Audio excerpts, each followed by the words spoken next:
O presidente do Senado Federal, Davi Alcolumbre, encaminhou à Comissão de Constituição e Justiça a proposta da oposição, que cria um regime flexível de jornada de trabalho. Esse texto foi apresentado horas depois da Câmara aprovar a PEC que muda a escala de trabalho do regime 6x1 para 5x2 e reduz a jornada semanal de 44 para 40 horas. A proposta é liderada pelo senador Rogério Marinho, do PL do Rio Grande do Norte, o atual líder da oposição no Senado. A expectativa é de que o Senado, a Casa Legislativa, na próxima semana, abra uma disputa entre os dois modelos distintos.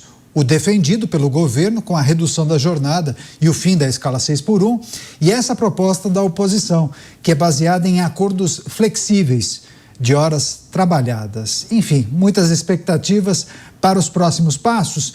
Vamos chamar os nossos comentaristas. Quem já está conectado a postos é o Luiz Felipe Dávila. Dávila, seja bem-vindo, uma ótima noite a você. É natural que façamos uma análise a respeito do processo de ontem, né? A aprovação da proposta que acaba com a escala 6x1, implementa a 5x2, muitas discussões, críticas e também expectativas para o que acontecerá no Senado. Como você vê essa articulação da oposição para colocar uma outra proposta que possivelmente possa alterar, inclusive, os caminhos a serem trabalhados no Senado Federal em relação a 5x2. Bem-vindo, boa noite. Da nossa querida audiência. A primeira coisa importante, Caniato, neste processo é reconhecer a incompetência, a covardia da oposição. Os partidos de oposição foram covardes, traíram os trabalhadores, traíram os empresários, traíram todos aqueles empreendedores que produzem, geram emprego no Brasil. Porque esta jornada acaba jogando milhares de brasileiros na informalidade, piorando a qualidade do trabalho, porque vão sair da formalidade e mergulhar na informalidade, aumentar o custo de contratação em pelo menos 20% e vai ajudar a quebrar mais empresas. Por isso, hoje as pessoas me ligaram e falaram assim, mas o que a gente pode fazer? A minha recomendação é a seguinte: imprima o nome de todos os deputados que votaram a favor por oportunismo político, divulguem nos seus WhatsApp e peça que jamais votem em covardes. O parlamento é lugar de gente corajosa, capaz de defender um interesse nacional e não se acovardar em época de eleição. Então, a primeira coisa que você pode fazer como cidadão, imprima essa lista, mande para os seus grupos de conhecidos e peça para não votar e não apoiar. E se esse deputado amanhã for pedir lá voto na sua empresa, na sua casa, no seu bairro, fala, você não é bem-vindo aqui, nós não gostamos de covarde. Então, essa é a primeira reação cívica que se pode ter. Segunda coisa, Caniato, o que o senador Rogério Marinho está tentando fazer é salvar a reforma, é sepultar esta decisão irresponsável da Câmara Federal e apresentar um projeto alternativo para consertar os erros crassos cometidos nesse projeto aprovado na Câmara. Erros crassos que não foram baseados em evidência nos dados. Todos os estudos, 100% dos estudos feitos desta medida mostram o erro desastroso de mexer na jornada de trabalho sem aumentar a produtividade do país. Portanto, o que o Senado vai tentar fazer é corrigir o dramático erro e covardia da Câmara Federal ontem. Se isso vai dar certo ou não, Caniato, nós não sabemos, mas é fundamental a pressão total do setor privado para que o Senado não se acovarde como aconteceu na Câmara e que consiga salvar esta medida irresponsável, populista e eleitoreira. Pois é, os nossos comentaristas analisando o processo desta proposta de emenda à Constituição e naturalmente projetando qual será o papel, a responsabilidade do Senado Federal, uma vez que a CCJ recebe essa proposta alternativa à PEC que prevê o fim da escala 6x1. Você, Musa, muitas reações, né? Pudemos acompanhar de ontem para hoje manifestações de muitos representantes do setor produtivo e há uma grande dúvida, né? O que vai acontecer com o Brasil? Parece que a oposição no Senado tem se movimentado. Bem-vindo. Muito boa noite, Caniato, Beralda, Mota, Dávila, todos que nos assistem. Bom, vamos lá. O primeiro ponto a respeito de produtividade, aumento de custo, diminuição de produção, tudo isso, obviamente, a gente já falou aqui a exaustão. Eu tomei a liberdade hoje de postar em minhas redes uma conversa que eu tive aqui com meu pai, inclusive, que é um empresário, ele tem uma empresa de porte médio, e falando a respeito da diminuição da produção dele que ele teria que fazer, dada toda essa mudança, quanto isso impactaria no número de produtos produzidos no final do mês, consequentemente uma menor disponibilidade de produto, com um custo de mão de obra mais alto, com uma produtividade baixa no país, inevitavelmente, seja agora ou num segundo momento, os preços subirão. Isso falando de uma empresa. Quando jogado isso com uma escala maior, se torna inevitavelmente algo, se torna algo inevitavelmente mais caro. Consequentemente, grande parte de quem defende isso diz, ora, quando nós estamos dentro de um problema, nós temos a capacidade de evoluir mais, ou seja, nos tornarmos mais produtivos, uma vez que estamos ali com uma dificuldade. Só que o grande problema da produtividade, Caniato, não é uma mera criatividade.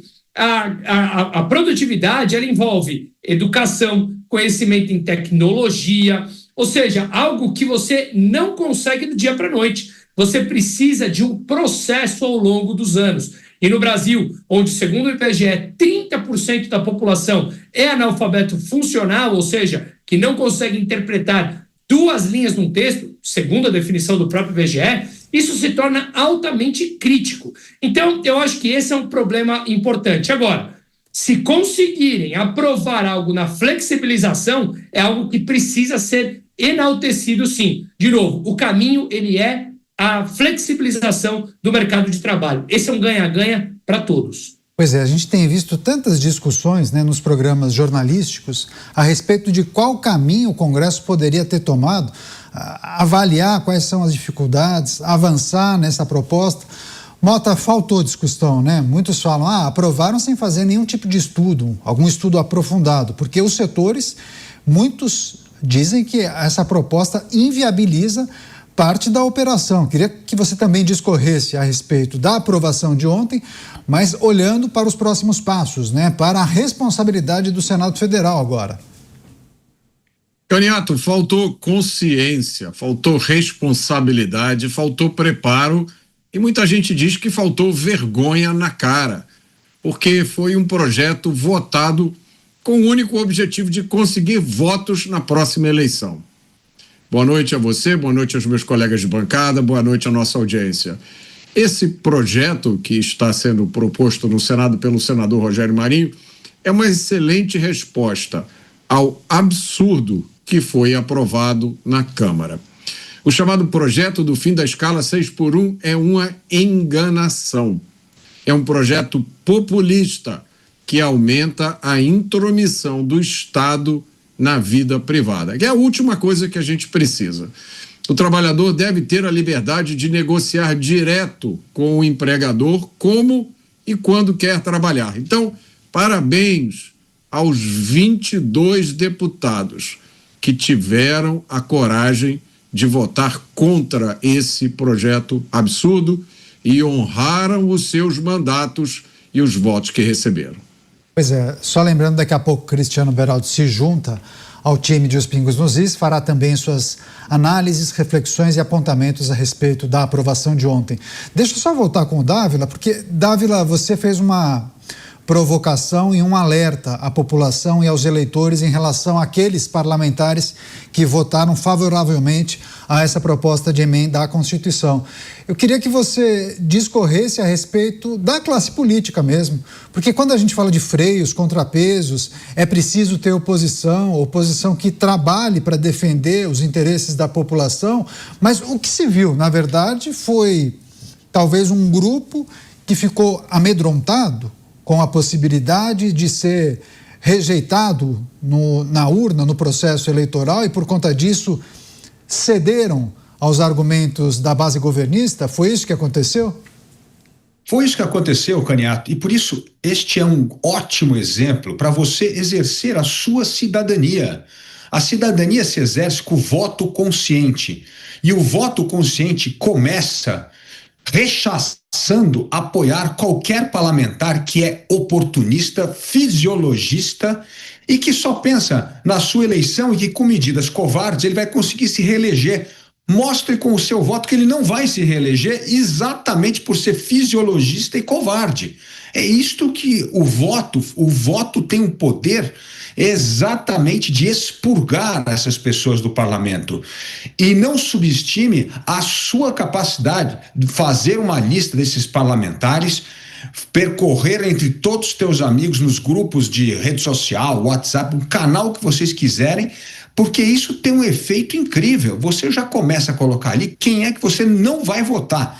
E aí o Mota lembrou muito bem aqui dos 22 parlamentares corajosos. Esses nós temos de enaltecer, apoiar, mostrar que nós queremos sim no parlamento gente corajosa como esses 22 que votaram a favor do trabalhador, a favor do setor produtivo, a favor da modernização das relações trabalhistas. Agora, Musa, a gente observou durante esse processo um discurso muito sedutor, né, por parte de alguns parlamentares da base governista. É preciso que o trabalhador tenha mais tempo para estudar, para ficar com a família, para passear, viajar. Teve quem dissesse mais tempo para namorar, enfim. Queria que você trouxesse um pouco do Brasil real, né? O que os empresários, o que os empregadores, os empreendedores, os pequenos comerciantes dizem a respeito da implementação dessa medida. Se isso de fato entrar em vigor nas bases aprovadas ontem na Câmara Federal, o que deve acontecer? Devemos esperar demissão? Demissão para contratar por salários mais baixos? Você mencionou a diminuição da produtividade. Naturalmente, o custo de produção daquele produto ou na oferta de algum serviço, tudo isso acaba ficando mais caro, né? Você consegue fazer um mix, elencar para a gente quais são os impactos que já são previsíveis? Claro, tem alguns que são bastante óbvios. Por exemplo, aumento do custo trabalho-hora.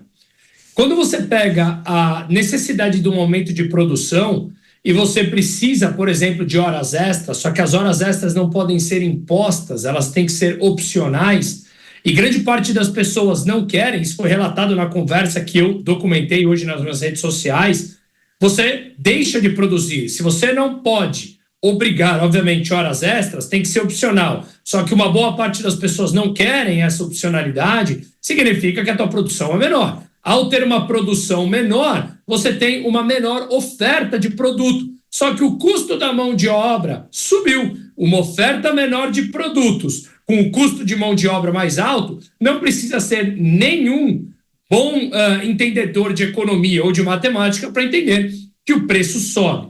Consequentemente, isso tende ao ou informalidade ou então você a mandar embora. Grande parte das empresas do Brasil, e reitero esse número porque ele é realmente impactante, no ano passado foram criadas por volta de 4,7 milhões de empresas. 97% delas, 97%, hein, são pequenas empresas que geram 70% dos empregos no Brasil.